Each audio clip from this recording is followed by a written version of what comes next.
আসসালামু আলাইকুম। আজকে আমরা সমাধান করব বিগত বিসিএস থেকে আসা আন্তর্জাতিক বিষয়াবলী থেকে।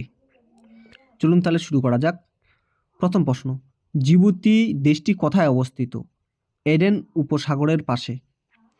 কোন বিদেশি রাষ্ট্র বাংলাকে অন্যতম রাষ্ট্রভাষার মর্যাদা দিয়েছে?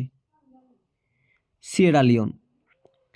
এশিয়া আফ্রিকা মহাদেশ থেকে পৃথক করছে কোন প্রণালী? বাবেল মানদেব প্রণালী।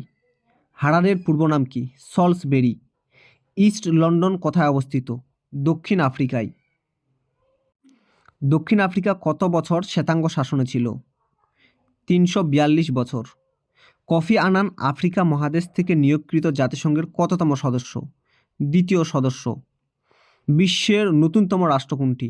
বিশ্বের নতুনতম রাষ্ট্র হচ্ছে দক্ষিণ Sudan. A long walk two freedom বইটির লেখক নেলসন ম্যান্ডেলা। নক্রুমা কোন দেশের প্রেসিডেন্ট ছিলেন? ঘানা। নেলসন ম্যান্ডেলার রাজনৈতিক দলের নাম কি? রাজনৈতিক দলের নাম আফ্রিকান ন্যাশনাল কংগ্রেস। বেনিন প্রজাতন্ত্র কোন মহাদেশে অবস্থিত? আফ্রিকা। উত্তর আফ্রিকায় দেশগুলোর ভৌগোলিক সীমারেখার বৈশিষ্ট্য কী? জ্যামিতিক সীমারেখা। আফ্রিকা মহাদেশের মানচিত্রে অর্নস অফ আফ্রিকাতে কোন দেশটি অবস্থিত? ইথিওপিয়া। কঙ্গো প্রজাতন্ত্রের বর্তমান নাম? কঙ্গো প্রজাতন্ত্রের বর্তমান নাম হচ্ছে Democratic Republic of the Congo, গণতান্ত্রিক কঙ্গো প্রজাতন্ত্র। নামিবিয়ার রাজধানী? নামিবিয়ার রাজধানী হচ্ছে ইউন্ডুহুক।